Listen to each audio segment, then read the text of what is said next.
قرآن چیخ چیخ کے کہہ رہا ہے کہ جو نماز نہیں پڑھتا وہ پاکستان کے شناختی کارڈ میں مسلمان ہے، اللہ کے ہاں وہ مسلمان نہیں ہے۔ صحیح مسلم میں یہ حدیث لکھی رہ گئی 246 کہ بندے کے کفر اور ایمان، شرک اور اسلام کے درمیان فرق ہی نماز ہے۔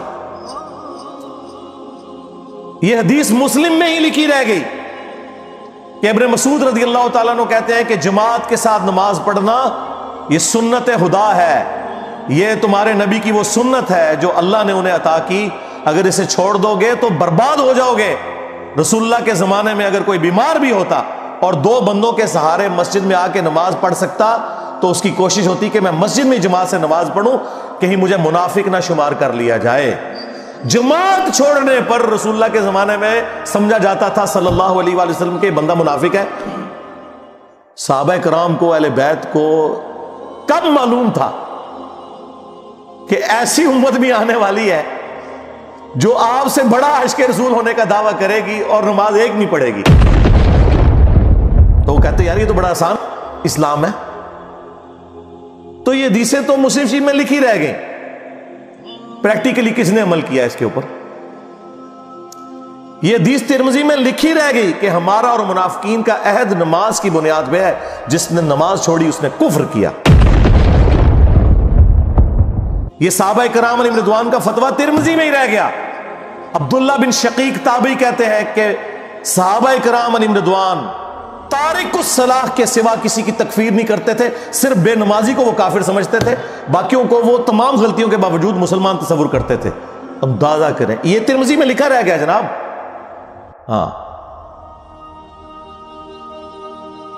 ہم جب چیخ چیخ کے یہ باتیں بیان کرتے ہیں، لوگ کہتے ہیں یار یہ کس قسم کی باتیں کر رہے ہیں، یہ کہاں پہ لکھی ہوئی ہیں؟ سرکار کتابوں میں لکھی ہوئی ہیں۔ یہی تو ہم آپ سے کہہ رہے ہیں کہ مرنے سے پہلے اے مسلمان کر لے اس پہ غور، کتابوں کا خدا اور ہے، بابوں کا خدا اور۔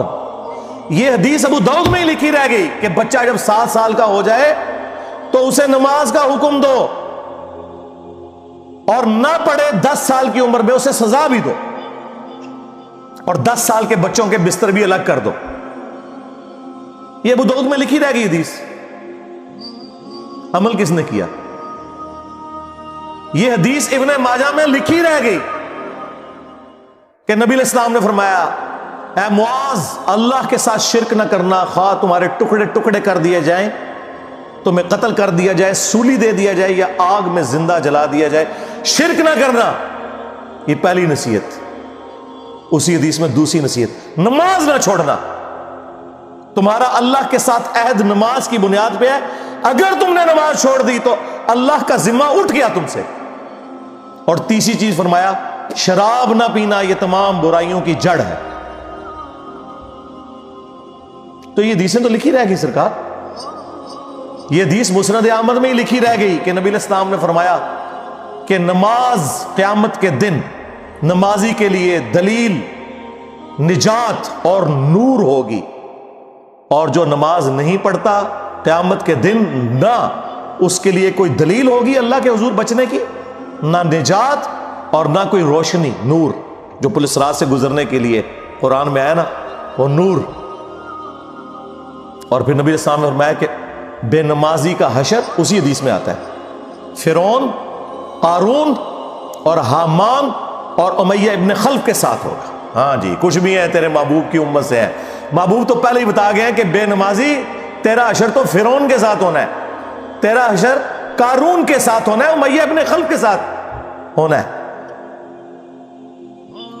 اور یہ تو میں آپ کو صرف ایک بات کر رہا ہوں۔ اب اگر میں قرآن کی توحید بیان کرنا شروع کروں تو قرآن کے پہلے صفحے کا ٹیسٹ دنیا کے کروڑوں مسلمان پاس نہیں کر سکتے۔ ایاک نعبد و ایاک نستعین، یہ قرآن میں لکھا رہے گا۔ ماشاءاللہ فجر کی نماز میں یہ پڑھ کے نکلتا ہے، اور مسجد کے ساتھ جو دربار ہے ریگولرلی حاضری دے کے اس بابے سے بھی مانگ کے گھر آتا ہے۔ تو کیا نماز تو پڑھی؟ تو مسلمان ہے، تیری ہر نماز کی ہر رکعت میں تو یہ نہ پڑھے تیری نماز ہی نہیں ہوتی۔ ایاک نعبد و ایاک نستعین، اے اللہ عبادت بھی تیری کریں گے، دعا بھی تجھی سے مانگیں گے، مدد بھی تجھی سے مانگیں گے۔ یہاں مدد مانا دعا کے، لیکن یہاں مولویوں نے پھر پٹی پڑھا دی، ان کا نہیں جی امی سے روٹی نہ مانگے. اندازہ کریں قرآن کا مذاق اڑا رہے ہیں، حالانکہ انہیں پتہ ہے کہ قرآن میں یہ آیت موجود ہے وَتَعَاوَنُوا عَلَى الْبِرِّ وَالتَّقْوَى وَلَا تَعَاوَنُوا عَلَى الْإِثْمِ وَالْعُدْوَانِ، نیکی اور پرہیزگاری کے کاموں میں ایک دوسرے کی مدد کرو اور برائی میں الگ رہو. قرآن نے بتایا ہے کہ اللہ نے دنیا کو اسباب کے ساتھ جوڑا ہوا ہے. یہاں ایاک نستعین میں دعا کے اعتبار سے بتایا جا رہا تھا کہ غیر اللہ سے نہیں کرنی، ظاہری اسباب کا تو قرآن میں حکم ہے. لیکن دیکھ لیں، اور پھر جس شان سے اللہ تعالیٰ نے سورۃ النمل میں ذکر کیا، حیران کن بات آپ کو بتاؤں، اہل تشیع کے ہاں صبح و شام کی دعاؤں میں، سنت اذکار میں سورۃ النمل کی آیت نمبر 62 پڑھی جاتی ہے. ترجمہ نہیں کا بھی کسی نے پڑھا، اور ہمارے جن اسٹوڈنٹس نے پڑھا جو شیعہ مکتب سے تعلق رکھتے تھے، کیونکہ میں نے اس آیت کو اتنی دفعہ کوٹ کیا، انہوں نے کہا ہم تو یہ صبح شام پڑھتے ہیں، ترجمہ پڑھا تو انہوں نے کہا یار یہ آیت پڑھ کے بھی سب سے زیادہ شرک ہم کر رہے تھے، کیونکہ اس آیت کے اندر کیا لکھا ہے؟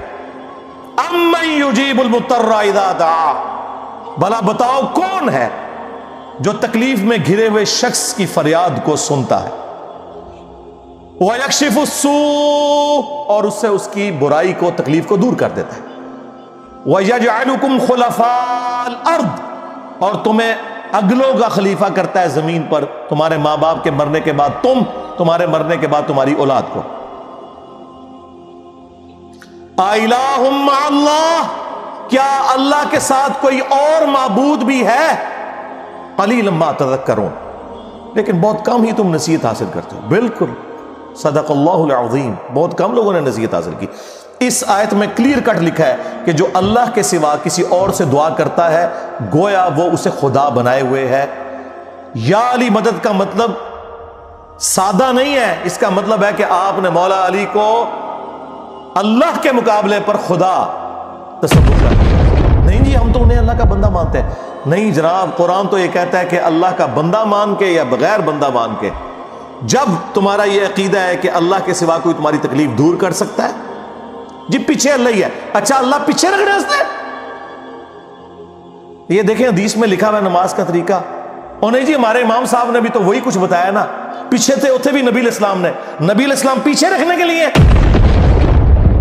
میرے نبی صاحب ہے ہی کوئی نہیں، تیرے بابے تھے شاہ ہی کوئی نہیں. اللہ پیچھے، رسول پیچھے، آگے تمہارے بابے. عزتیں اویل کی ہیں تم نے اللہ اور اس کے رسول کے نام کے اوپر، چندے کھائے ہیں تم نے رسول اللہ کے نام کے اوپر صلی اللہ علیہ وآلہ وسلم، سواریاں سوار کی ہیں تم نے مکے اور مدینے کے نام کے اوپر، اور غداری کی ہے اپنے دین کے ساتھ. ممبروں پہ چڑھ کے کہتے ہو قرآن و حدیث ڈائریکٹ نہ پڑھنا، گمراہ ہو جاؤ گے. واہ، یہ کوئی یہودی یا نصرانی آ کے بات کرے ہم منہ توڑ دیں. جس طرح آج آگ لگانے کے اوپر قرآن کو ہمیں کتنا غصہ چڑھا ہوا ہے. تیرا مفتی ہر جمعے کو کھڑا ہو کے کہ قرآن اور بخاری ڈائریکٹ نہ پڑھنا، گمراہ ہو جاؤ گے. آگ تو یہ لگا رہا ہے، وہ آگ تو ایک دن تھی، اس سے کوئی فرق نہیں پڑا. قرآن کے ملینز آف کاپیز دنیا میں موجود ہیں، ملینز آف حافظ قرآن ہے. قرآن کو کوئی آگ نہیں لگا سکتا، دنیا سے ختم نہیں کر سکتا. اصل جو چور چھپا ہوا ہے نا وہ تیرے اندر چھپا ہوا ہے. جو یہ علماء ہیں، شیاطین، جنات اور انسانوں میں سے شیاطین، جو تمہیں یہ کہہ رہے ہیں قرآن حدیث ڈائریکٹ نہ پڑھنا، گمراہ ہو جاؤ گے. اور تم کہتے ہو مفتی صاحب نے فرما دیا. سبحان اللہ. دنیا میں اگر کوئی مفتی صاحب لمبی داڑھی اور پگڑی اور ہاتھ میں تسبیح کے ساتھ آپ کو کوئی 2 نمبر چیز دے دیں، آپ ایک استری خریدنے کے لیے جائیں اپنے کپڑے کرنے کے لیے، اور اس پہ جعلی مور لگا کے وہ بندہ آپ کو وہ استری دے دے، اور آپ کو بعد میں پتہ چل جائے اس نے دھوکہ کیا ہے، تو آپ کیا کہیں گے؟ مفتی صاحب نے فرما دیا استری شریف. آپ غصے میں بھرے ہوئے جائیں گے اور کہیں گے کہ تو داڑھی رکھ کے بےایمانی کر رہا ہے، کہیں گے نا. تو یہ داڑھی والے جو مولوی ممبروں پہ چڑھے ہوئے جھوٹ سکھا رہے ہیں آپ کو، ان کو کبھی آپ نے کہا نہیں. آپ فرق دیکھ لیں، جہاں آپ کی دنیا کا نقصان ہوتا ہے نا، نہ آپ کو مفتی کی داڑھی نظر آتی ہے، ہو سکتا ہے آپ جا کے آگ لگا دیں اس کی داڑھی کوئی، لیکن جہاں آپ کا دین کا نقصان ہو رہا ہے آپ کہتے ہیں مفتی صاحب نے فرما دیا. وہاں لاکھ چیختے رہے کہ یار یہ مفتی صاحب آپ کو اپنے بابوں کا دین بتا رہے ہیں، کتابوں میں دین کچھ اور لکھا ہوا ہے، ٹس سے مس نہیں ہوتے. تو یہ قرآن کی توحید کا ٹیسٹ نہیں تھے پاس کر رہے. ایک جاہل سے جاہل مسلمان کو بھی یہ بات سمجھ آنی چاہیے کہ بارش کون برساتا ہے؟ اللہ. ڈیوٹی کس کی ہے؟ فرشتوں کی. کیا ہم بارش فرشتوں سے مانگیں گے یا اللہ سے؟ تو بات ختم ہو گئی. جو ڈیوٹیاں لائی ہیں جی بابیاں دیاں، وہ چھڑ دے، وہ ڈیوٹیاں لائی ہیں. کدھر مر گئے وہ بابے کہ آج ہزاروں ایکڑ کے اوپر یوٹیوب کی جو ہارڈ ڈسک رکھی ہوئی ہے ان کے اوپر رسول اللہ کے خلاف گستاخانہ ویڈیوز رکھی ہوئی ہیں. بابا کدھر مر گئے؟ نگاہ مار کے کیوں نہیں ڈیلیٹ کرواتے؟ وہ بابا جی کہا کرتے تھے نا جی امت مر جائے، امام مالک فرماندے نے کہ حضور دیاں گستاخیاں ہو رہی ہیں اور امت زندہ ہے، بدلہ نہیں لیندی. امام مالک فرماتے تھے پھر امت زندہ کیوں ہے؟ پھر مر جائے ساری، پھر مر جائے ساری. پوری عالم اسلام اس وقت یا تو مر جائے، یا تو مر جائے سارا عالم اسلام، یا پھر حضور کی عزت پر پہ رہتا. بس دو باتوں میں سے ایک بات ہے، بس یا سارا اکٹھا ہو کے مر جائے یا پھر فرانس کو جواب دے. میں نے کہا تھا بابا جی رک جاؤ، صبر کرو، تو آڈے ہوتے کوئی اور شاید اللہ نے چھاڑ دیتی ہے. امت بعد ہی مرے، پہلے تیرے بابے کیوں نہیں مر جاندے بابیا جنہاں دی ڈیوٹیاں سن؟ غوث کتب ابدال، انہوں نے اپنے نبی کا کلمہ نہیں پڑھا ہوا؟ وہ کدھر مر گئے جو کل تک اپنے مریدوں کو یوں دیکھ کے تو جلا کے راکھ کر دیتے تھے، آج اتنے بغیرت ہو گئے کہ وہ یوٹیوب سے ویڈیوز نہیں ڈیلیٹ کر سک رہے. لے جاؤ اپنے بابے تو، کسی کام میں نہیں نکلے. پہلے وہ مرن نا، امت تو بیچاری کچھ کر نہیں سکتی، بابوں کے پاس تو اتنے رائٹس ہیں. وہ بابا لبو جی ڈیوٹی ہے اتنے جتنے ہارڈ ڈسک پہ ہیں اتنے جس گوشت کی ڈیوٹی ہے انہوں لبو کرا، اس سے میں 295 سی لواں گا. امت مر جائے، تیرے بابے نہ مر جائے، امت مر جائے. امت نو تو تسی مس گائیڈ کیتا ہے، شرک میں ڈبو دیا. او جی لاہور 1000 سال تو بابا بیٹھے ہے تے پال رہے لوگوں نو، چھڑ دے. آج چندے بند کر دینا گورنمنٹ، کتے پھرن گے دربارہ ہوتے تواڈے، صفائی کرنے والا کوئی نہیں ہوگا. بند کراؤ آج چندے، بابا پال رہے ہیں. تواڈے چندے تے پلدے نے تے تسی کہتے بابا پال رہے. شرم کی کوئی انتہا ہوتی ہے. یہ لوگ بات کرتے ہیں کہ قرآن جل گیا تو پورے ملک کے اندر ہنگامے کھڑے کیے ہوئے. قرآن تم لوگوں نے جلایا ہے شرک پھیلا کے. ویسے تو کہتے ہو ہم سنی ہیں. سنی وہ ہوگا جو بخاری مسلم کے طریقے کے مطابق جو رسول اللہ کے احادیث نقل ہوئی ہیں صلی اللہ علیہ وآلہ وسلم، رکوع میں جاتے وقت اور رکوع سے اٹھتے وقت رفع الیدین کرے گا. یا سنی وہ ہوگا جو اپنی پبلک کو یہ جھوٹ مشہور کرے گا کہ جی بغلے بت رکھ کے آندے سن تاں رفع الیدین ہوتا سی. واہ واہ.